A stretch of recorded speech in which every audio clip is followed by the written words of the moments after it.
It's gonna be a good one. It's gonna be a good one.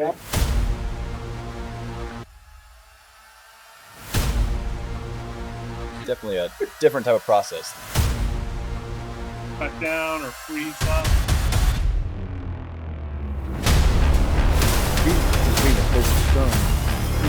Jackson of they can do to what's the hit by hit. Oh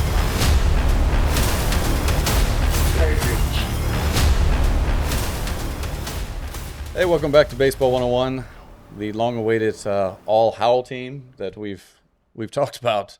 Unfortunately, Coach Casper not feeling well, so hopefully you're feeling better by the time you watch this. But he couldn't make it. He's our expert on early Howell, 60s and 70s. Well, I guess that's not early compared to when it started, which we'll get to in a second. But Coach Perkins and myself have seen pretty much every player since 1990. Mm-hmm. I mean, I started watching Howell games. I started watching games when Paul James was playing growing up. So that's mid-'80s.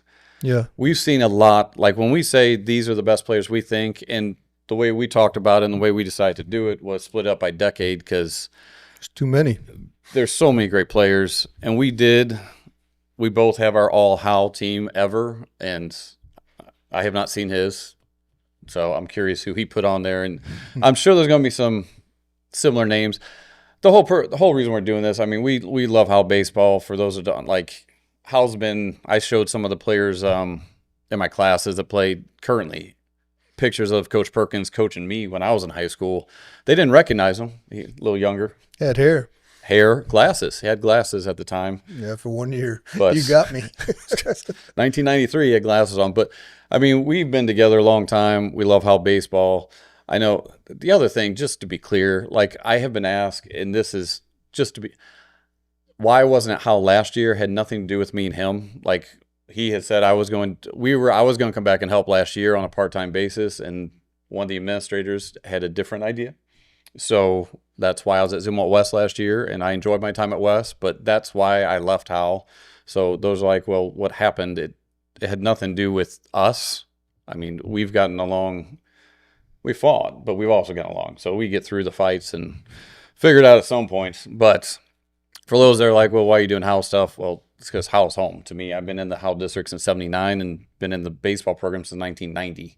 So this, I mean, I enjoyed looking up a lot of the stuff. I actually went back and found an article on the history of St. Charles baseball, which started in 1875. The first team that Howell had was from Mechanicsville, which used to be a town out there. There's all kinds of history with that, but eventually that became Howell. And I told Coach Perkins earlier, I had never seen more family names on one field at a time besides Perkins in, what was that, 2010, 11, when you had all four of them out there? Yeah. Somewhere around there. Yeah. There was a Perkins hitting, Perkins at first, Perkins at second, Perkins 12. at third. In 2012. It was 12, yeah. So there were four Perkins and Coach Perkins all on the lineup card at one time. I go back in 1875, long time ago, I think, but there were five Costleys. I'm assuming it's the Costley that the elementary school is named after. I'm sure it is. But so 1875, if you're curious when baseball started in St. Charles, there were 7 teams from St. Charles County. The first game was between 2 teams from St. Charles, the Acadias and the Browns. You'll not enjoy this one. The Mechanicsburg or Howell team was called the Spartans. Oh, awesome. What are the odds? Like that had nothing. I'm like, how? When I saw that, I was like, that's got to be a joke. But the paper was from 1937, so I didn't think they would be. But literally, the first Howell team or group of guys that played baseball in the Howell County were called the Spartans. The first Francis Howell Baseball high school team was 1917, and they played until the late 1920s-ish, and then I couldn't find any more. But we do know they came back in the 50s. In 1952, the field was built, and they start playing in 50, around that time. So I think somewhere in there they might have been playing softball, the fast pitch softball. they played fast pitch all through. I saw that all through the 30s, 40s, and early 50s, and then they transitioned back to baseball. Yeah. I have no idea why. But nevertheless, in the 50s, we got back to baseball. And then in the 60s, 1963 was the first Howell Final Four team that was led by Jerry Burbis, who, did he play at Mizzou? He went on to Mizzou. He played at Mizzou. And then pitcher on the team? Buck. Hedgeman. Yeah. So in 1963, they were 12-0. Buck was 7-0 and lost in the Final Four game. They didn't play the third place game, so technically they tied. They lost to Cape Central. And then the only other player in the 60s, the catcher was Schiller and Roger Banzi. You know more about Roger than I do. Yeah, Jerry, when Jerry was alive, I really spent a lot of time with him. He's kind of my mentor. But he said that he used to catch Roger, and that guy threw harder than anybody he'd ever been around. And he was a minor leaguer, right? He was drafted out of high school, right? Yeah, I think he was drafted right out of high school. And he talked about how he trained, how they lived up there by Barnwell. He'd take a telephone pole, put it on his shoulder, and run up the hill with it. That's how he'd keep himself in shape. I had another name there. In the 60s was Jerry Wolf, who was a left-handed pitcher. He got put in the Francis Howell Baseball Hall of Fame. Most of these guys that we're talking about are in the Francis Howell Baseball Hall of Fame. But, I got one through 5. But, if Terry was here, that's more his era. And, His brother played in the 60s, didn't he? Yeah, I'm sure he did. He had more than one brother. So maybe we'll get him on there. But the 60s, Howell went to their first Final Four. Then up to the 70s, the early, 60s, 70s. The 70s, really 1970, 71, Tim Morgan. Yes. I looked at his stat. He threw 2 no-hitters and 2 one-hitters. Left-handed. In 1 year. Yes, he's a doctor. 0.74 ERA with 2 no-hitters and 2 one-hitters. That's pretty impressive. I don't care what and for those of you that are like, oh, well, they were good then, they wouldn't be good now. If you know how to pitch, you know how to get guys out, their training would have been different. You're throwing no-hitters. Yep. There's an intelligence to this game, and some of the guys we'll talk about were not the most talented guys, but the success they had was impressive. The competitiveness that they had. Without a doubt. And that's what 70, Tim Morgan really stood out. The other name that obviously, there are 2 names. Dale Stevener, who was... Another high school draft. There's only been 2 high school position player drafts, Dale Stevener and my son Titus. So you had Dale Stevener, who was All-State several years, drafted by the Royals. I don't know. It doesn't matter. Stevener was with the Pirates. So he was drafted out of high school, hit 404, 420, center fielder, just a dominant player. And then the other draft from that generation or that decade was Kent Kaiser, who, I saw him play in the NBA. Good Lord, he could hit and run. And there's nothing he couldn't do. Made up to AA, I believe. Yeah, the story was that he was playing ahead of Lenny Dykstra in the minors, and then he got asked to leave. So then Lenny Dykstra went on to have the career he did because they played the same spot, center. The other outfielder that I have in that 70s group was Terry Casper, who went on Missouri State and is in the Missouri State Hall of Fame. He was 2-sporter there at Missouri State. So Coach Casper, obviously, what's crazy, Coach Casper's grandson is now at Howell. Mm-hmm. Freshman. And that you want to talk about generation. So Coach Casper started in the Howell district or watching Howell baseball in the 60s. He played in the 70s, became the coach in the 80s, and then it goes all the way to you. And then to me, when I was looking at this, Terry Casper's son, obviously we coached. Tyler, was a great player. All your kids are on here. Burbis's kids are on here. My kids are on here. Between Burbis, Perkins, Cissell, Casper, that's a whole lot of names on this list. I always enjoyed it when a good player had a younger brother because it always made me feel good. It got a chance. Especially when it was Orf. It just kept going down and each one got better. I was like, getting better. Yeah, it was good. So other guys from the 70s, and we didn't know those guys as much, but I know Mike Stevener, Dale's brother, held the home run record for. That's hog. Yeah, he held the home run record for a long time. Gary Barklage is another name that I saw repeatedly come up. Mm-hmm. The 70s, they won, I think, 2 or 3 conference titles. They were competitive. It's not like the 70s were a down year. They just didn't make it over the hump to get to state. But good players. That's when the Schaefer boys were in there, too. Yeah. Chucky Mueller was 79. Yeah, I have Chuck on here. Gary Barklage. Kevin Schaefer. One of the Schaefer boys you're referring to. I know Kev. Yeah, Kevin Wolf was a name that he hit 437. That's a good year. Heck yeah. So he was an all-conference player.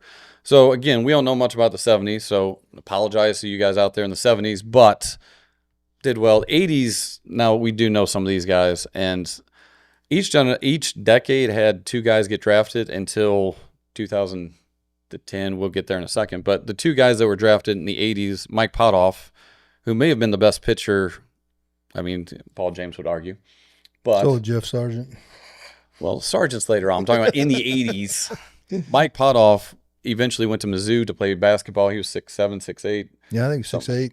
But he averaged over 8 strikeouts a game, was 7-1 with 1.43, and then went on and was drafted by the Dodgers, I believe. Yeah, him and Norm Stewart didn't get along, so he decided to go play baseball. Worked out for him. The Dodgers got him. So, I mean, turned out pretty well for him. Yep. Then didn't he have boys that go through Marquette? Triplets. Yeah, I didn't like, yeah. But he was one of the top pitchers. Todd Jerling was 9-0 one year. He's in 5 slow pitch Hall of Fames. Nationals. I didn't even know he pitched. Oh, yeah. Well, I see. He was 9-0. Like, I was like, He's 6'4", probably 20, 30 in high school. I've seen him hit. You know, So I just always assumed he hit. I didn't realize he pitched. Yeah. The other guy Dale Banzi, I think it was 84. He was 6-1 with a .98 ERA. I did see him pitch in the EMBA. Mm-hmm. He was very good. Andy Walker was in that group, too. Andy Walker had 9 wins. You said James, right? Yeah, Paul. Paul also was a great shortstop. Mm-hmm. So, Paul James was drafted, Mike Potoff. Those were the 2 that were drafted out of the 80s. But yeah, Paul was drafted out of Mizzou. He went to Merrimack first, and then a lot of these guys I played softball with. That's what I know. Well, I started watching really when mid-'80s because my brother was in middle school, so I started going to CNH and watching some baseball. And these are the guys I looked up to. These were the names I wanted to be like when I got older. And, it was fun. Like Keith Klusniak, I remember watching pitch. He graduated in 88. I think his son was at Howell North. Yeah, I just missed him. How do you miss it? He was 7-2. Tony Mueller, Kevin Felker at 7-3. Do you remember Jerry Beckerman? Mm-hmm. I remember watching him. He was 8-1. Like, these are guys that's what in the 80s won a lot of conference championships. I think Coach Casper said 1984 was the best team that he coached, or most talented team. That's not the best team because 91, 93 went to the Final Four. We were better. But the 84 team was very good. Tony Bishop was a good arm, too. And then there were 2 catchers, Frank Page and Bob. I can't. Do you know his last name? Litzen. Litzen Rick, yes. But you're missing Greg Farron. He played at Missouri State. I see. He caught there for 3 years. This is why we have 2 people on here. I missed him. Yeah. Chuck Locke. You got Chuck. Chuck Locke had 441 with 5 home runs. I do have Chuck Locke. So a lot of other. Second baseman Barry Schaefer, 78 was honorable mention All-State. Played 79 and 80. Joe Farron, Mickey Piper. Yep. Mike Landwehr, my brother, late in the 80s, Darin Cissell. And then you got guys like Brett Huster, who you want to talk about younger siblings coming through. You had Brett, and then on down to Garrett. Mm-hmm. Gary Barth, I know Coach Kaspers at one point was one of the best shortstops he coached. Played softball with him, I believe it. He played at Mizzou as well. So I think that's when I look at all these, their tradition going back. Like, we had D1 players starting with Jerry Burbis in the 60s, and you just keep going. And each year, one of the reasons I want to do this, I think we look at how today and you look at the talent that's there, and it's like, wow, they're really good. But these are the guys that built the tradition and the expectation of winning. And it took years to kind of continually, brick by brick, build what is now that machine that is Francis Howell Baseball. And guys like, Chris Schreck, I've heard a lot about. I know he could hit third base. Coach Donahue mentioned trying to mess up his swing at one point. So just a lot of great players from 60s, 70s, 80s. Then we get into the 90s, which is where you started in 1990 as the assistant. Exactly. So you came in with Jeremy Reagan, who most people might not even know about. Jeremy Reagan was one of the best players I saw play. Yeah. He talent-wise, he was tremendous. He was a senior when I first started. So that was him and Alpine were both 90, I believe. Could have been.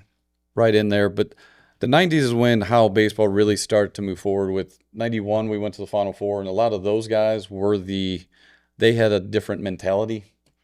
And A lot of new Millie guys. Yeah, you want to talk about fight first? They were. We went to Final Four 91, 93, and Coach Cissell and Chad Thorpe went to both them. I mean, they both were starting as sophomores, and so they got to experience 2 Final Fours as players, which for a long time nobody else was able to do that. But here recently we've been going a little bit, so now we got some I was saying my son beat that. right. Your son beat that. All of them. That's which is good. I'm glad that I'm happy for him. But if you were going in the 90s, I mean, there were some great. Danny Johnson led us in 91 to the He Final was our Four. guy. Ben Walker led us in 93. Rolled an ankle, so he didn't have him in the postseason. He pitched at Missouri State, and then he pitched professionally in France. But there's 2 names that jump out to me that if I was going to pick one pitcher to start from the 90s, you have Clete Davis and Ryan Edwards to me. I mean, Aaron Out was great, Brian Burbis, like Josh Wimsmeyer. Like there were some guys that were all conference, all state guys, but as far as most dominating, if you were picking one pitcher from that 90s group, which one are you going with? Well, you didn't mention Josh Coors or Kevin Sarman. I got Coors over there. Edwards. Coors broke Steve Nurse's home run record. Yeah, he still got it. So I have him. Well, no one's going to break it playing at Howell now. No. He had 500 14. That's when the bats were hot, too, but he'd send them over the fence quite regularly. Pitching-wise, Clete was pretty special. I know we were in a state semifinal game. He was throwing. At that point in time, you couldn't throw. I can't remember the number. I think it was pitches. It was pitches. It was like 110, and we were in the bottom of the 10th. No, bottom of the 10th, and Clete was done. He couldn't go no more. Yeah, and Kyle Junk gets on and gets around the third and scores on a pass ball. And we won. We go to the state championship game, and it's Clete through 10 innings. And that's what. And now you can't throw 5 or 6 innings, and you got to come out because of the rules. Well, you got Clete was left-handed. Yes, he's a strikeout leader. Is he still, or he was for a long time? It was easy. Yeah, I mean those guys. Like if you go to our record page, a lot of those older guys are on there just because they could pitch more often. I mean, they'd get 3 days rest and they'd be back up there again. Now you got to get 5 days rest or more than that, but. I don't know. The times have changed. Back then, those guys were just hard-nosed and just give me the ball. I want to go. So you taking Clete over Edwards? Edwards is my wife's favorite player. I asked her why. She goes, well, every time Edwards pitches, you win. So I said, well, that's a good reason. And he won a lot. He did. And he didn't give up many runs. No. Like, he had a perfect game against Wentzville. His ERA in 1994 was .30. I know. His career ERA was .88. I know. But I don't know if I would put him out there over Clete. I don't know. Okay, I'm going to take my top right-handed is Ryan. I'm taking my top lefty is Clete. I'll go with that. I will dodge that bullet. You're missing Burbis, Brian. That's why I got Brian on here. Aaron Ott. Aaron Ott was pretty special. There's so many, and that's what, it's just crazy how much talent's been through there over the years. Danny was pretty good. Johnson, I mean, he was our ace. Although, not good in BP.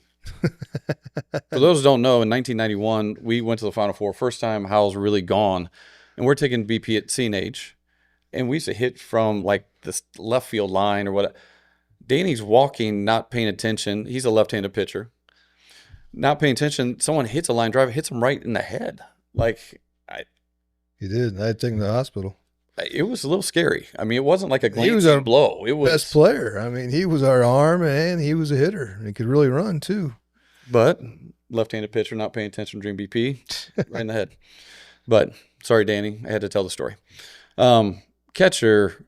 I mean, Chris Daly is the one to me that stood out in the 90s. That's Casper's best story about Chris Daly. There was a play at the plate, and Terry goes running out there. It's a state. It was a final. It was a state championship game, I believe, against 91. Might have been against Pujols' Fort Osage group. No, this was early because I was on the field for that one. Oh, it was 91. We beat CBC. Still hold the record for that game. Yeah, and then we lost to whoever, Fort Osage, I think. We did anyway, still hold the record. Casper runs out there, starts arguing with the umpire, and Daly gets in between him and said, "Coach, I missed him." Coach Kesper was livid. He was yelling. Yes. Chris just said, hey, I missed him. Terry took about 3 steps away, turned around and says, if you make another call like that, I'll be out here again. I said, what did Daly tell you? Daly said that he missed him. I said, well, you look good out there, buddy.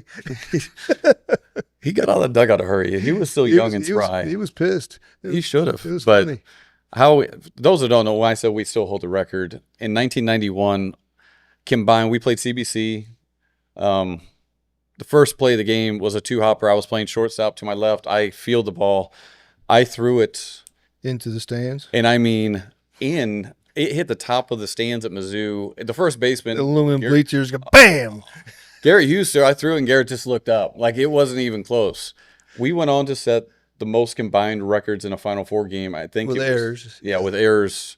CBC had 7. We had. Luckily, they had just as many as we did. That was my only error, just for the. I set the tone. Yeah, everybody else But I chimed mean, in after that. Holy cow! It was terrible. I'm not. It got to the bleachers in a hurry though. It had good velo. Yeah, it sounded like it. It was impressive. I mean, Chris Daly's my choice in the 90s for catcher. Lonnie Land was also really good. Paul Really Fullen good. was really good. Yep. Kenny Taylor was all conference. So, I mean, Matt Alpine graduated in 90. Was Tierney in that group? Tierney's later on. Tierney is, he's in that 2000 group. But first baseman, there are only really 2 that unless you're putting, I mean, Garrett Huster and then Yes. John Stepanski, which are pretty much the same Spanky. person. But Yeah, that was like 5 or 6 years of a big monster at first base that was left-handed. Left-handed. That could just rake. they couldn't move much, but they could hit. I remember Garrett was hitting, and we were playing Jeff City at our place, and I kind of backed off. One of the coaches says, I guess he's a pull hitter. I go, yeah, I'm not going to get killed. I'm sorry. No. And those guys, and the bats we were using were not the juiced variety. It was No. the Green Easton Right. Black Magic.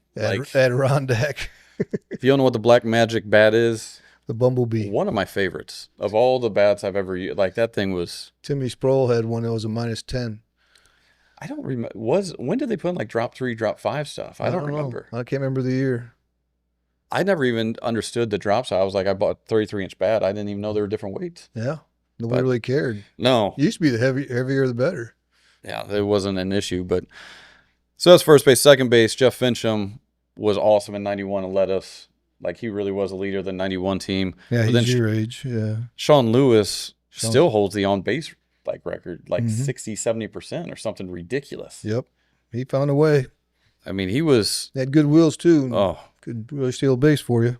Then Kyle Junt was good, but my choice 90s Scott Boyd. Oh, Boyd's a good player. I mean, Scott Boyd, switch hitter, went on, played for the Rascals. You gotta like Carbondale. KJ, just because love he had John. a broken ankle and he played in a Final Four on it. Just didn't tell me. Those are the kind of kids Yes. that we had back then. And that's what I'm saying. I love Kyle. And I mean, he's a hard nosed. He was a very good player. There's no doubt about that. Yeah. I just, His I'm going brother Scott. Brian was a heck of a shortstop too. He's older than him. So when I graduated in 93, Brian took over in 94. He was a shortstop after I was done. I mean, the 3 shortstop, I mean, me, Johns, and Reagan, which I'm a little biased on this one. I bet you are. I'm sorry. I'm not going against myself on this. I'm not. I know people are like, you can't pick yourself. Yes, I can. And I think I will. So I'm okay with it. But Jump Ryan was very Edwards good. played shortstop. Yeah, I'm taking him as a pitcher. Yeah, no doubt. But I don't know. So you taking me short? Or you taking Reagan or John? I ask you. I would take you on that. Well, thank you. See, he chose me. Mm-hmm. Chris Harrison, Jason Hart, third base. Also a draft. I mean, Me getting drafted. something to that. We're going to come back to the draft. The 2 drafts from this decade are me and Nick Wilfong. So Nick, we both were drafted by the Giants a couple years apart. We never played with each other, but I knew Nick growing up, watching him play a long time, and I would have lost a lot of money if they would have said, "Hey, both of you get drafted to play professionally," because at the time, that's just not something that happened a lot. No. Like there weren't a lot of players like, and that's what it's become. There are draft picks out of the GAC almost every year now. Somebody. You go back to 80s and 90s, you're looking at 2 guys total out of the whole decade, which Yeah, the White Sox told me they were going to draft Clete Davis out of high school, and I wish they would have. I wish they would have. Because he'd been fine. He was worthy of being drafted. I believe it. So, but outfield, Nick Wilfong by far is the best outfielder of the 90s at Howell. I believe it. Chad Thorpe, 2 Final Fours, Mm-hmm. went on Merrimack, played in JUCO World Series. Went to Arizona first year and then transferred back to Merrimack. Merrimack went to the World, but Chad was a tremendous athlete, one of the best athletes that I saw. I mean, he could run football. I mean, he was a tremendous athlete. And then other guys, I mean, Joe Cabo was all-conference. Bogard was all-conference. Phil Nowak was all-conference. Jimmy Schrader, who hit Schroeder. Schrader. I don't. Yeah, I mean, I watch him play, but hit one of the more memorable home runs. Yep, playing Jeff City, and he hits a home run at CNH. I think it scraped the back of the fence, and it was a walk-off home run, and we came back and won it, and on our way to the Final Four. So, like the 300 part of the fence? I think it was the 290. 290. So, he hit it well. Placement counts. I don't care if it was 290 or 400. Shot heard around the world right there. It was so great. I was living with my wife's parents' time because we were building a house, and he came in and he goes, "Oh, I'm sorry you guys lost," because we were down 5 or something like that. And I said, "Oh, shit, we won." We got it. Yeah. Just need that home run there. Yeah. So that closes the 90s. I know we're rolling through that part pretty quick because this is the part where I started coaching with Howell and Coach Perkins in 2002. We've coached these guys all the way up until last year. We know them well. I know we have some favorites back and forth that maybe in the 2000s, the pitching, it's ridiculous. But I think we both agree in that decade from 2000, 2009, the most dominant pitcher was Sargent. No doubt. I mean, he story on him was he pitched a little bit for us as a freshman, then his sophomore, junior, senior, but he had 24 starts in a row with a win. And the streak was broken his senior year by Troy. Can't think of their names right now. There's 3 brothers. Schaefer? Yes. Yeah. Yeah. He beat us, and he plunked him. And I was on the bench. He plunked a lot of people. I said, "Sarge, what did you hit him on purpose?" And he said, "Yeah."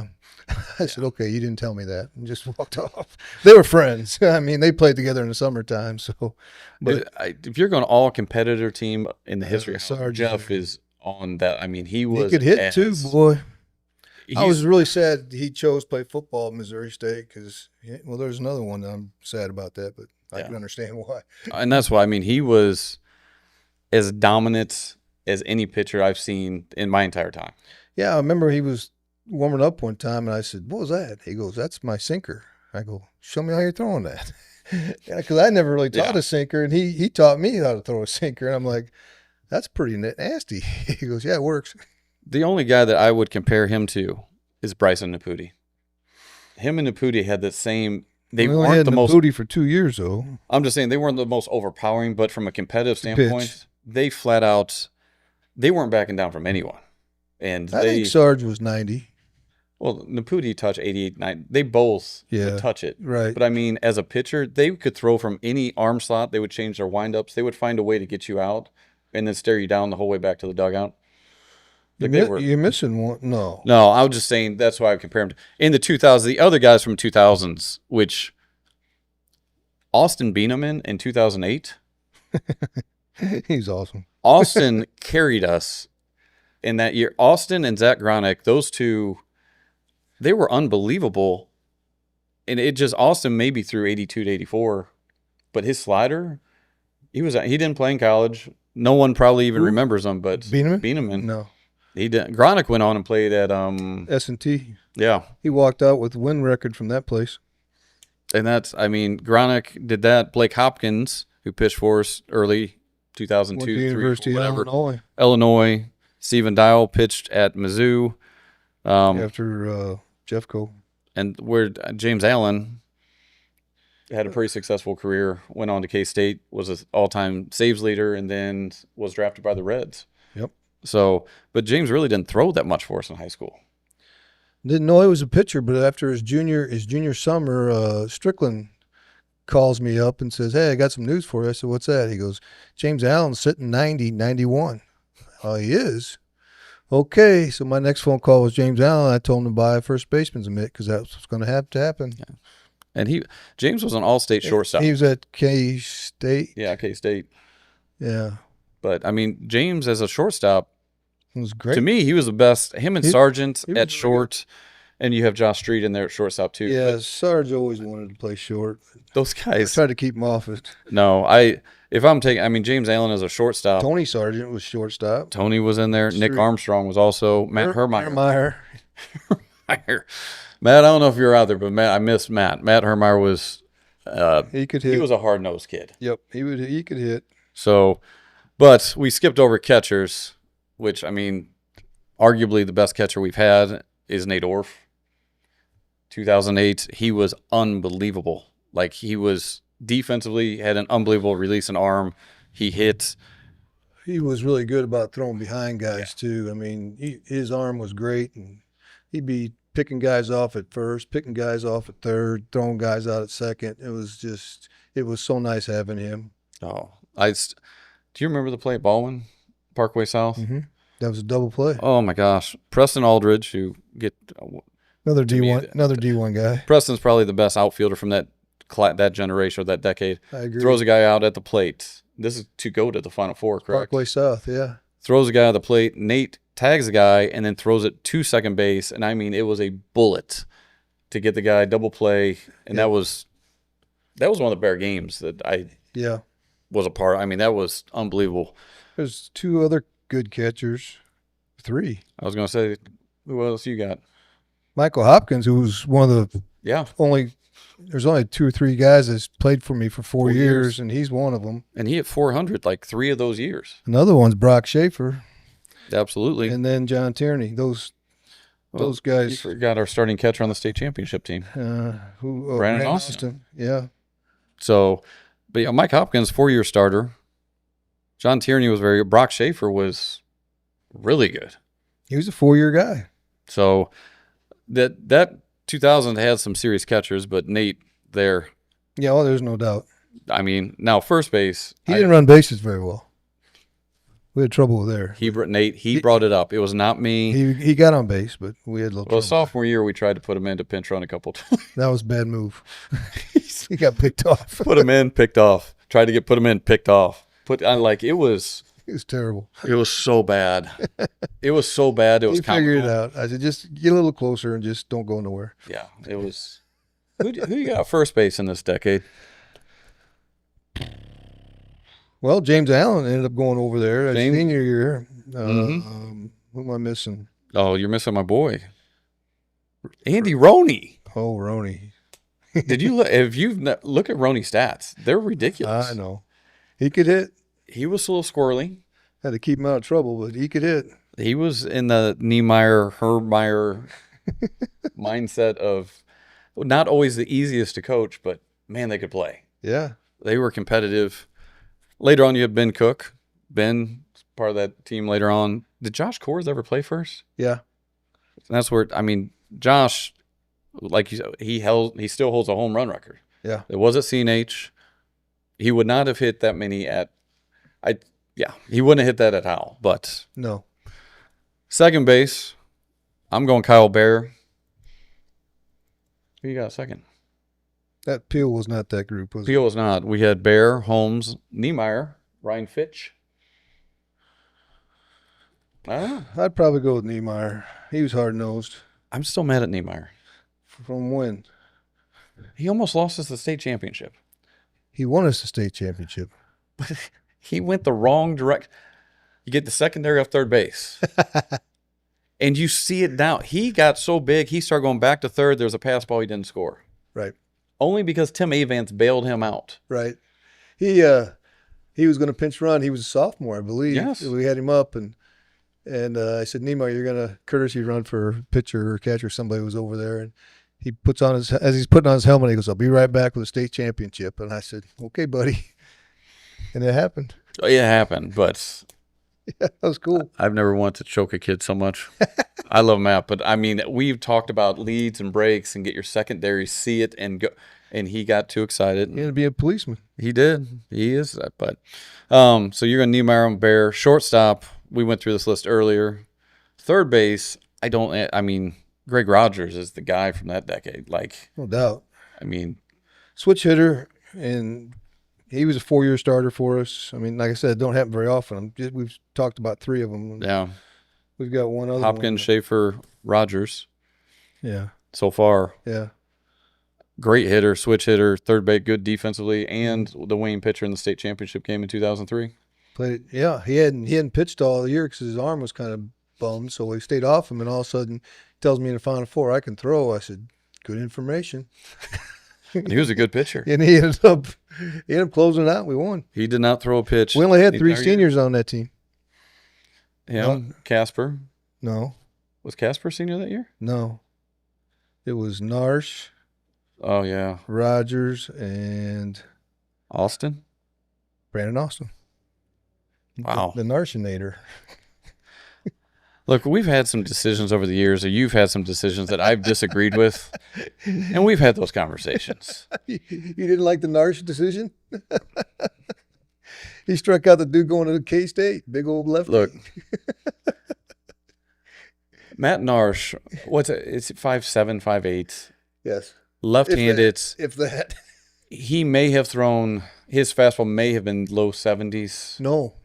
Less than that. I mean, it was, but his curveball, I didn't even think it'd make it to the plate. It had to be in the 50s. Yeah. So we're playing, whoever we're playing, Liberty or whoever, one of those schools, and they have a lefty going to K-State that is a monster. And I mean, It was Lee Summit. we're up, whatever. Coach Perkins decides, hey, let's put in Narsh against this lefty. There's 2 outs. Yeah, it is get one guy out. It's the biggest. This guy, the first swing, Misses it by 5 feet. but the breeze that came off that bat, You heard it. oh my, whew. And we're all like, don't do that again. Oh, yeah. Do that again. Oh, I my told him to gosh. throw 3 curveballs. So Look, I will openly say you were correct about this decision. the second pitch was a curveball that he swung through. And then on the last pitch, he threw a fastball. I was up getting interviewed in the stands, and a reporter was talking. We were talking about that decision to do that, and I said, "Well, Narsh came out, threw 2 good curveballs, and then threw his 55-mile fastball and got him."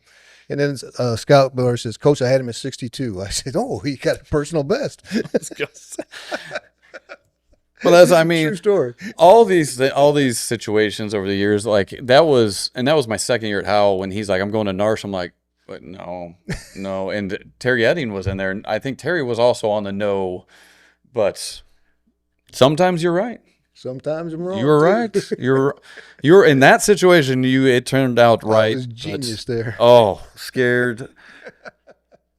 If you were in the bleachers at the time and you saw Narsh come in, everyone's like, what is going on? We're winning the ball game. Oh, it's crazy. But we had Rogers, 4-year starter. Drew Banzi was also a third baseman, and Brent Bowringer. Both of those guys were. Bowringer didn't use his glove. He just used his chest. He would catch it between his pecs. Yeah, that's what he would do. He wouldn't even bother. He wouldn't even use his glove. Yeah. He went on to play football at Central Missouri. Yeah. Unbelievable guy. We love Brent. I mean, he would leave Broke his practice. nose at Central, at Cape Central. Brent was a hard-nosed, you want to talk about hard-nosed individual. Mm-hmm. No glove needed. Great kid. Knock it down and throw it. Yeah. Outfielders, we've talked about Preston Aldridge, who I 100% believe if he's healthy in You got to 2008. get the cannonball in there. Who you got? Steve Eberhardt.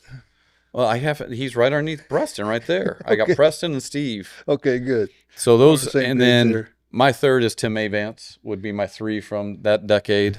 Timmy could run. He played at Missouri Valley? No. Oh, I don't know where. No. It was the green one out there. I think it was Missouri He came Western, maybe. He came up late in 2003. He wasn't even starting center field for us. Our starting center fielder. It was Simsick. Yep. And he chose not to finish the year. Avance came up, and he was center field for the next 2 years. And was a major part awesome. I mean, he got a bunt down in the quarterfinal Fox. game to win, a squeeze kind of thing. with 2 outs. And then the state championship, he bounced it off the plate, beat that out, and we won by 1 run Yeah. there. So he was a hero twice. He was, now his brother Yeah, he could do. He wanted to be the coach. His brother was the loudest, most, and I mean this in the most loving way. He was the biggest distraction we've ever had in the dugout. Ever. I've never seen other fans would complain to umpires, to administrators, to Most sports. oh my gosh. That was back when most sports had the.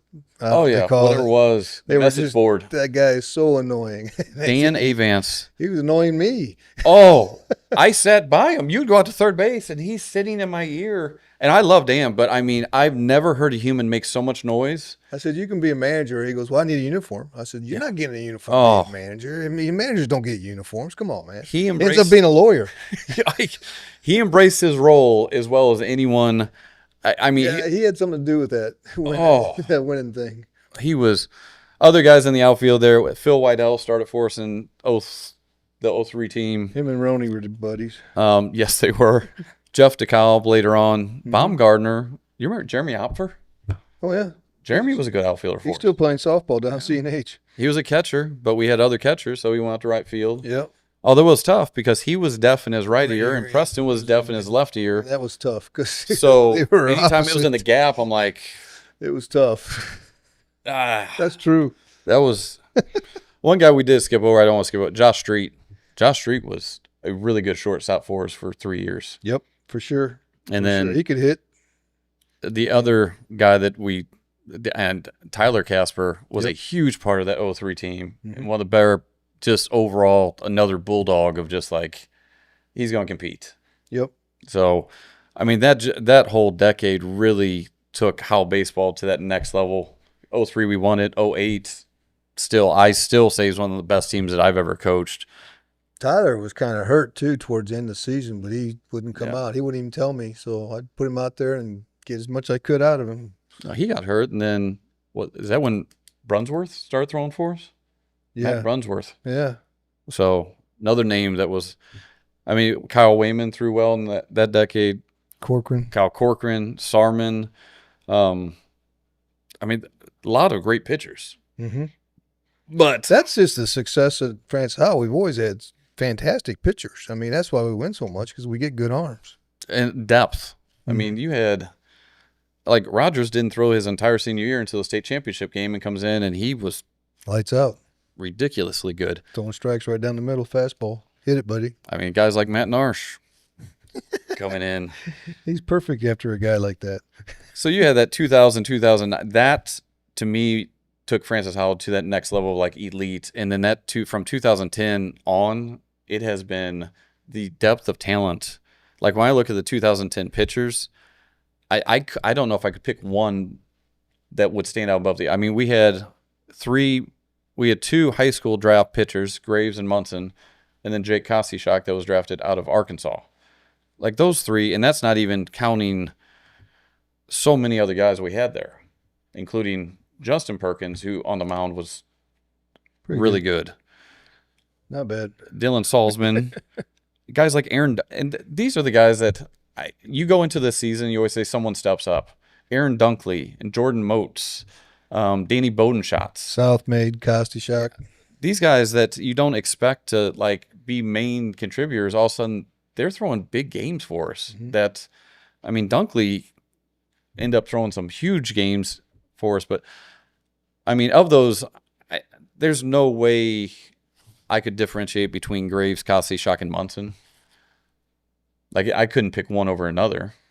Oh, I would put Jake third on there just because Jake had one of the most outstanding His senior year they ever had. But I had him up as a sophomore. He didn't throw much at all because he was hurt. And then the junior year, he started, but His freshman game, he started his first game his freshman year for us. So we didn't have him basically for 3 years, and then thank goodness we had him for the fourth year because he went off there. His senior year, I think Graves just all around. I mean, Graves. He's a shortstop pitcher. I mean, if I'm taking the best player from, I mean, it's probably Brett. 2 high school drafts in my career, and it was Graves and Calvin Munson. Them 2 both got drafted in high school by the Birds. Yeah. And neither one of them went in. Like I said, we had 2 drafted from every decade until this one, and then we had Graves, Kostychak, Munson, and Nick Perkins. Mm-hmm. So we had 4, and that's what I'm saying. Like, it really, and honestly, it should have been 5. It could have been 6, 7, really. Eli could have been drafted. Ryan Perkins could have been drafted. Matt Shark still should have been drafted. Agree. Like, those, and that's not counting, like, it's just crazy the amount of talent that we had in this time period where every year was, but that was, we went to the final, what was it? 11, we won it. 13, 14. We won it 11, 13, 16. We went in 14. We won it in 16. Got second in 14. And then 16, we won it. Uh-huh. 17, 18, 19. I've tried to block out a little bit. Uh-huh. But that first part there. That 11 team was loaded. I mean, you had Zach Perkins playing as a sophomore a little bit in there when Brett pitched. And then you had Peel and Dial and Munson's, and it was... Now, this was one decision I was correct on. Which one? You tried to pull your son out of the game. I was thinking about it. Had Nick sitting there ready to hit a home run. And This is the Final Four game where I forgot the situation. Vianney. But we were down 2. It was a 6th or 7th? 7th. Yeah, because in the dugout, you said, I'm letting Nick hit for Zach. And I'm like, Zach has been, by the end of, he didn't, I think he struck out, or he was not having a good game. He was over at that time. But the 7th, I'm like, leave Zach in. Mm-hmm. Zach, he trusts Zach. And you listened. What'd Zach do? Zach hit a home run that tied it up. See, I was right on that one. Yeah, that was... I was wrong on that. That's a record, too, and runs scored in the game, longest game. Hassan Vianney? Yeah, home runs in a game. I'm talking about a Final Four record. Huh. There's home runs in a game. That was a great game. Yeah, Scott Brown doesn't like it when I bring that game up. Well, next time I see him, I'll have to bring it up. We had a deer head in the dugout. We did. That's Dial. That was an interesting group, but the 11. But pitchers, obviously, we talked about. Catchers, Nick, obviously, is really the only catcher we've had get drafted. Like, in the history of the program, he's the only true catcher. Nate got drafted. Actually, Nate didn't get drafted. Signed as a free agent, as a second baseman, ended up being a utility player. But Nick's the only true, legit catcher to ever get drafted out of Howell, which is kind of crazy that we've only had one. And then we also had Gordy Gundecker in 2011 that went on to Quincy, had a great career, is now racing. Race car driver. Yeah, dirt track. Number 11. And then we had Luke Cowley, Brady Wildschutz. Like, we had some other quality catchers, but Nick by far was. Brady played more first than catch because him and Luke were the same age. Yeah. And Brady, another of the bow ringer variety of just Just get it done. let the ball hit off you. But that's first base. You had Calvin Munson, who was an unbelievable hitter. I mean, he was drafted as a pitcher, but I mean, he made it to the NFL. Like, yeah, he pitched just a little bit for San Diego State, but he just put all his eggs with football, and he made it. Made it to the NFL. He'd stay in the league for 8 years, whatever it is. But Matt Shark's one of the better hitters, power hitters that we've ever had. Yeah, third base too. I mean, yeah, Shark is one of my favorite players. Just went into the Francis Howell Baseball Hall of Fame this last year. And deserved it. Him not being able to play his senior year. Injustice. That was the He'd have walked year. out with all kinds of records. He was, although he said he could pitch his senior year. I don't think that was. You got Josh Golliver on your list? Oh, yeah. I have him at third base with Mitch Larkin and Case Munson. First. He played third for us. He played for, I don't know, first or third, but I have Case Munson at third base. Yeah. Mitch Larkin was very good for us that one year. I had Josh Golliver over there. But shortstop, Zach Perkins was 3 years and was very good. Ryan Grantham was good. Brett Graves was all-state shortstop, so I don't know if he was actually utility or I don't know. Brett was an unbelievable athlete. Mm-hmm. Brett, hopefully you're not watching because good leader too. Brett still talks about he hit a home run off me. Just to be clear, since I have the, do you remember where I'm throwing in a simulated game? The Boston Red Sox are there to watch Brett. I'm on the mound. I'm trying to be a good coach. I throw Brett a Matt Narsh type fastball. Thigh high, he hits a home run, and he has bragged about this since 2011. Like, I was trying to make him look good. That's the job of a coach. That's right. So hit the bet. If I wanted to get him out, I would have. I would just thrown some soft stuff away he would chase, but that's okay. Brett's not here to defend himself, so Too bad. Yeah. But We had a lot of good players throughout those mid yeah. 2010s, teens. So who you got second base? I mean, Peel. you got Peel. Justin played there got Justin? his senior year. And you got the one that I would maybe lean towards, Brennan Trimble. Brennan hit like He hit third. He played third. Was he more third? Yeah. See, I'm getting old. But Yeah. Trimble hit like his career average like 450. Yeah, he'd lost. I don't know how many dozens of baseballs into the woods. He would fall off pitch after pitch after. Brennan's actually coach at Timberland. Coaching at Timberland, which is wrong too. Yeah, well, sometimes it happens. Yeah. But I mean, Peel or Justin, I would probably, if we're going true second baseman, Peel. Well, Justin was playing third, and Justin played everywhere. Everywhere. He was just a Swiss Army knife. But I remember this. We were having trouble at second base because we had good pitching. So second baseman was getting a ton of ground balls. I told you guys, this coach said, I'm gonna fix this. They said, what are you gonna do? I'm gonna put Justin at second. Yeah, And I didn't agree with that one either. Somebody else said, he's no second baseman. And I said, well, he's gonna stop the ball and throw him out. He did. And he did. No, it was like, a great move. I'm like, Justin's not a second baseman. And Justin's not a second baseman. He ended up playing second in college. He's a baseball player. Like he was. Yeah. He definitely. He also led the country in being hit by a pitch as well. He was a little bit of a. Found a way to get on base. He was a hard-nosed. He got up on the plate. I don't think he could hit an inside pitch, and he knew. Oh, he said it to me many times. About ready to go get hit by a pitch. I said, "Go get him, buddy. Get on base." Then he'd steal second. He may have. I mean, of all the players I've coached, he's one that maybe annoyed the other team as much as anyone because he found a way to get done. Like he just wasn't. And no offense to Justin, he was a very talented kid, but Nick, Zach, and Ryan may have been more talented as far as baseball skill, but Justin as a competitor was unbelievable. Yeah. And on the football field, jeez, those guys, Justin and Ryan as linebackers were crazy. Yeah. They were special athletes. They'd hit you. And that, like we talk about, like all four of them on the field at the same time was cool to see, though. Glad that cool. got to happen. Yeah. It was illegal. It was illegal, but their coach said it was okay. The umpire said it was okay, so it was okay. Justin got a base hit and ended the game on that too. Yeah. We had Zach out there, Ryan was out there, and Nick was out there, and Justin was hitting. Yeah, it was fun. My wife tried to get a video of it, but she got so excited it was bouncing up and down. We can't hardly see it, but that was pretty cool. That was a dad moment. Oh, it was, and that has been cool to see. Like obviously, Coach Casper is my coach, and then Coach's kid. And then you were my coach. I got to coach your kids, and then you got to coach my kid. Like it's been fun. Like just this whole arc that we've gone through. But outfielders we didn't even get to. Jake Ivory. Jake was a catcher too, younger, but he ended up. He ended up. He's a Cadillac out there.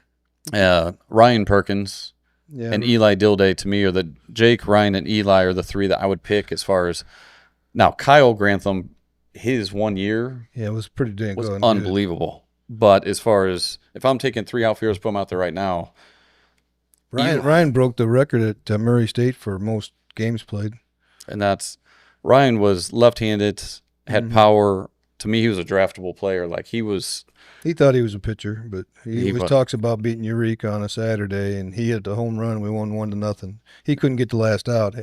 No, he was not a pitcher. He was a competitor. Yeah. Justin was more of a pitcher. Yeah, Justin could pitch. He had that knuckle curve or whatever he threw that was ridiculous. One finger knuckle. He threw, I don't know. That thing was nasty. Was it Biter that taught him that? No, it was Williams. Oh, that's right. Yeah. We were like 10 or 11 years old up at Jacksonville, and we had to figure something else out because everybody was hitting the fastball, and he threw hard.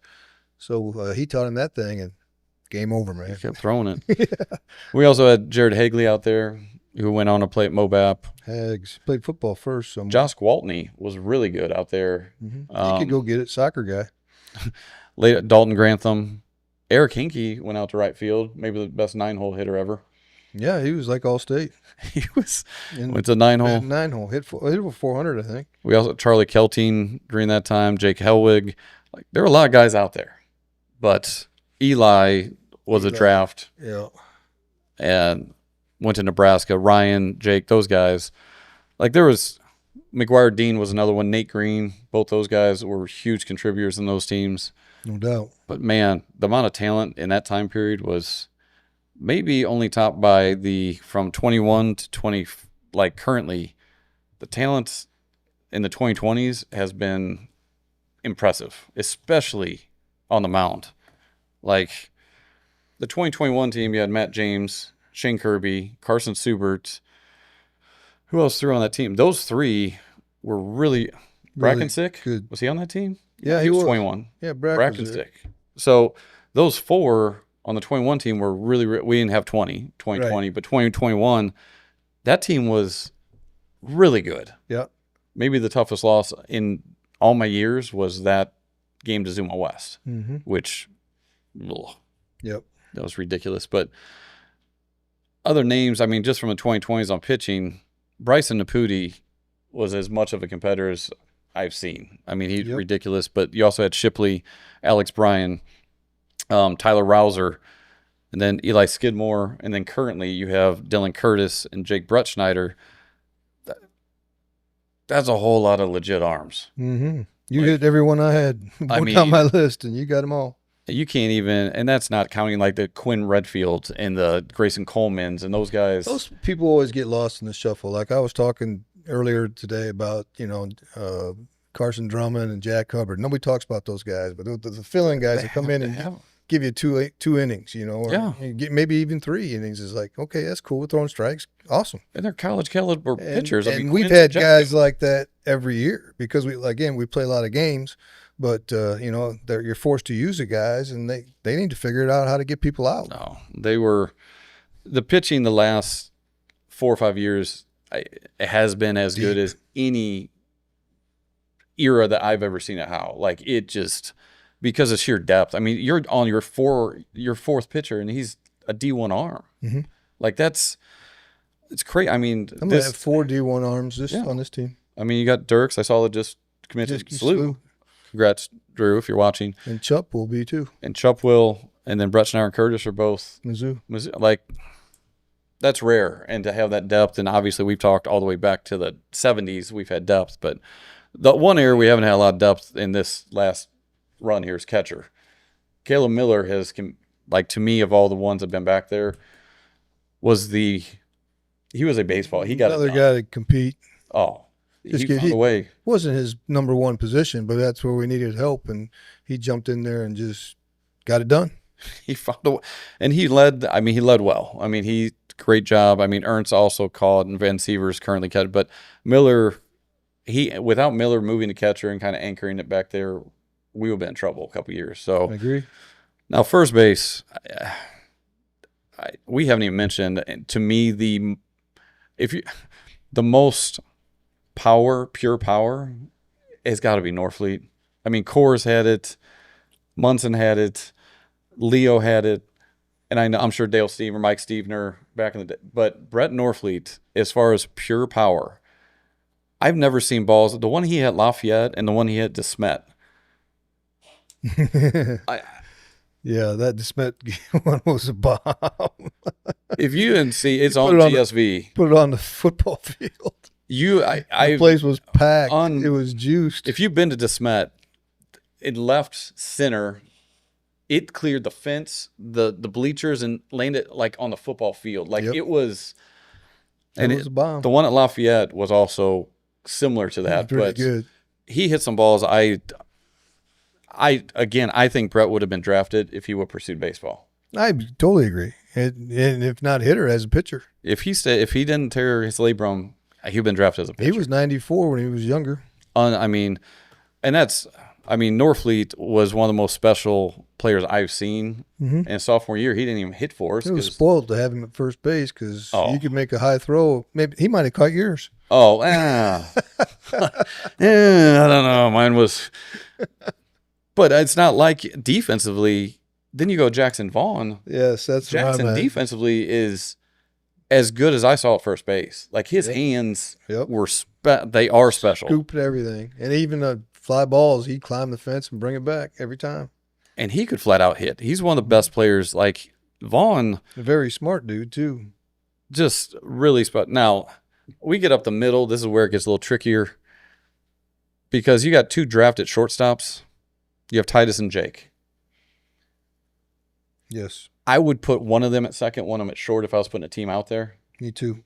But let's just, for the sake of the second baseman, you had Will Doherty, who was very, very good in 2021. Aiden Johnson, who was really good. And then you've had Brady Tanner, that's a D1. Like, those are three legit second basemen. Yeah, I didn't put this team in the. I know you disqualified the current team. Yeah, I did. But he's a D1. Those guys will be in there. Yeah, and that's what, while we're talking about it, and for those that are watching Howell Baseball, we're comparing them. I don't care. Yeah. Doherty in 2021 was, I would probably lean towards Brady. Just because We'll see what kind of senior year Brady has. the 2 years he's had, he's been, Will was a competitor. and Will was also cheated of that 2020 season. So it's tough to compare the two because the one season he had, he was really good. Yep. And then he's had a tremendous college career. It's not like it ended. He's still playing. Yeah. So he's still there.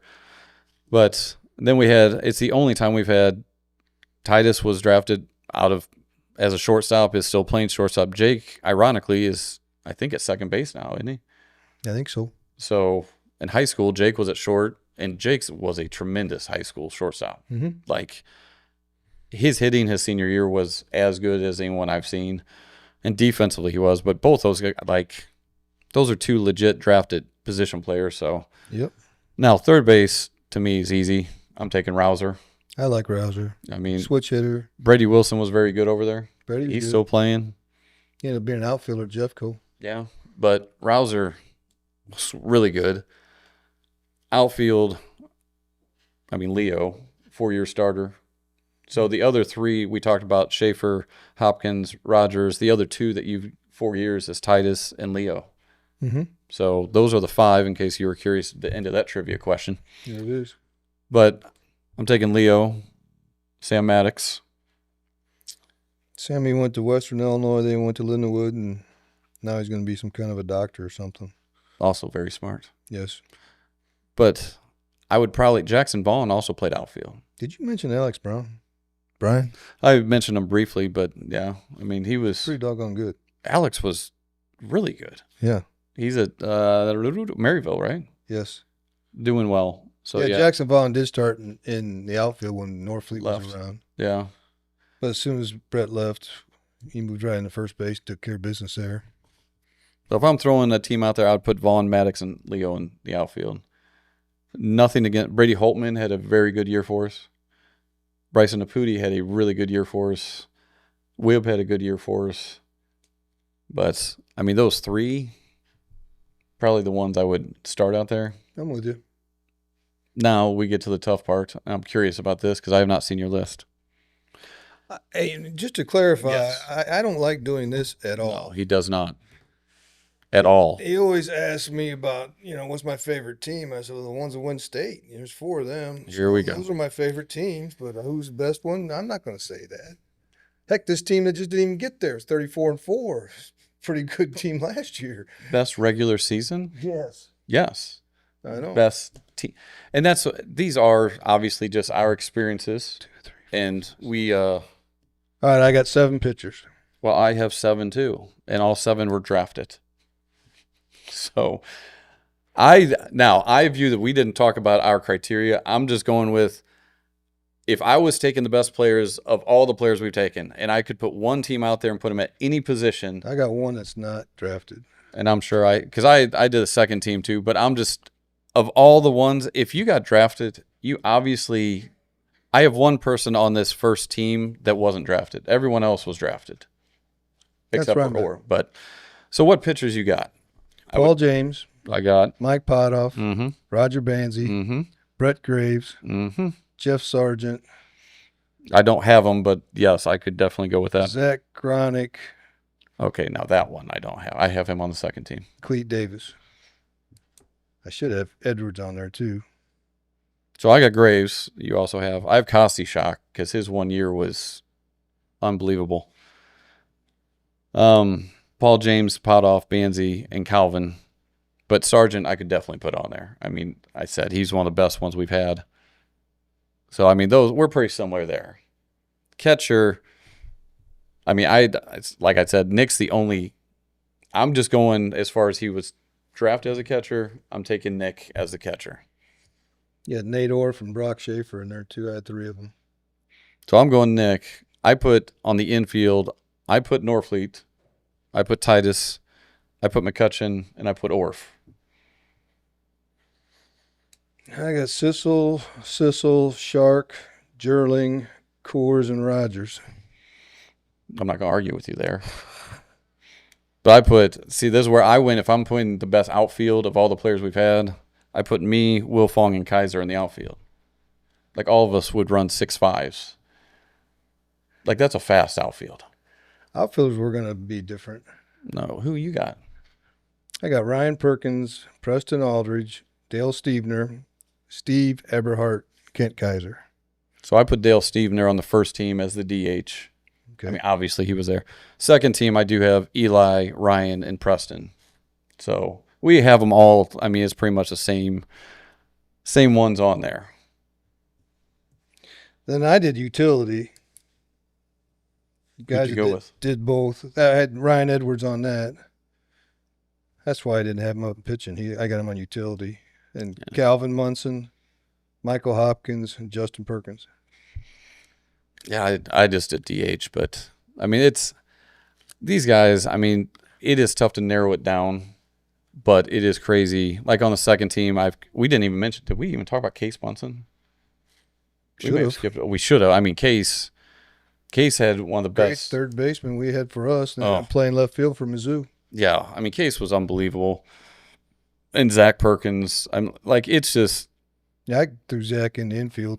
I got Zach. My second team was Case Munson, Coors, Trimble, and Zach. So, and that's not even counting. Obviously, you go back to like Jerry Burbis and Stevener and guys that we didn't get to see, so it's obviously a little biased to what we saw, but so many great players. Yep. So, I mean, just. So hard. And if we missed you, we're sorry. I was going to say, trust me, we spent time. I've looked at as much as I could. I know I'm going to hear from somebody. Someone's going to say something, but just know They're probably texting me right now. We appreciate the history of how baseball means a lot to both of us. We've spent so much time connected to it. The amount of games as a player, as a coach, our kids being part of it, our wives. I don't know how Tracy's a saint. Good. Something else. And that's the amount of time that's been invested into the Howell program. Use Burbis, Caspers, Cissels, and Perkins. That's a lot It's a lot of years. That's a whole lot of baseball, a whole lot of time that's been invested, and it's something we care deeply about. So just taking the time to do this, obviously, everyone that's contributed to Howell Baseball over the years, if you want to reconnect with Howell Baseball, you're still doing the baseball tournaments in the fall, the golf tournament. Yeah, the golf tournament. I just set the date on that. August 5th, I think. It's on Twitter. Or X, whatever you want to call it. It's posted somewhere, but I mean, there is the Francis Howell Baseball website that you Google Francis Howell Baseball. It says Angel Fire. I know Angel Fire still exists. I'm trying to talk him into upgrading to a new system. I know a guy that does technology, James Allen. Maybe he could help you out. I would welcome it. Well, I will see James in about an hour. Good. To him. I will talk to him about that upgrade. Cool. Maybe get you some other email account besides AOL. It works. It does work. And everybody knows it. Yes. Hey, Zach's an AOL guy. My wife's an AOL gal. No offense to all you AOL people. That was how it first started. That's all we had was AOL. I was on I mean, the beep, beep. And I remember. I don't know. Anyway, so I appreciate it's been fun, at least for whether you enjoy it or not. I love talking about old Howell baseball, old St. Charles baseball. Talking to Tony about all our memories and who knows? I could end up next to him on the bench at some point again. I got fired once, but that's beside the point. Twice. It doesn't matter. Technically, he didn't fire me. I did not. I don't know. I never know where I'm going to end up. But I love baseball. I love Francis Howell. I mean, it's meant a lot to us, and I appreciate you watching. Now, if you appreciate it, this is where I do the thing where we ask, and you think about pushing subscribe. Look, if you have the AOL thing and you're like, I'm not sure what to do, I'll walk you through it. You take the little cursor, you go down the mouse, and you just click right and subscribe. It helps us a lot. It helps. I don't know how it helps, okay? But I know it does. So the other thing I would love, if you watch this, and obviously you're connected to Francis Howell, which is probably why you've spent the last hour listening to us talk about Francis Howell. And you know someone else that isn't going to see this, share it with them. Let them know that, hey, Perkins and Cissell was on there talking about the 1980s and your name was brought up, and like, send it out. Like, there's a lot of people, we mentioned a lot of names, and if we missed them, like he said, we're sorry. I mean, it's not out of effort. We really tried to go by decades and get the history down, but make sure you share it with them, like it. Appreciate you taking the time to listen. If you know any other history that we're missing, email him. What is it? T. Perkins BB11 BB11 at AOL.com, baby. I just wanted him to say it. BB11 at AOL.com. So make sure you send that to him, because we're always looking for old pictures, old things to kind of fill in the gap. If you haven't seen the website, he's gone through a lot. I filled in some gaps just from looking at newspaper clippings, but the history of Howell baseball goes back a long way, and it's a rich tradition that we care a lot about. So if you know something we don't know, let us know. Please do it. Yeah, we will. We're more than happy to hear from you. Anyway, hope you enjoyed it, and have a great day. See you next week.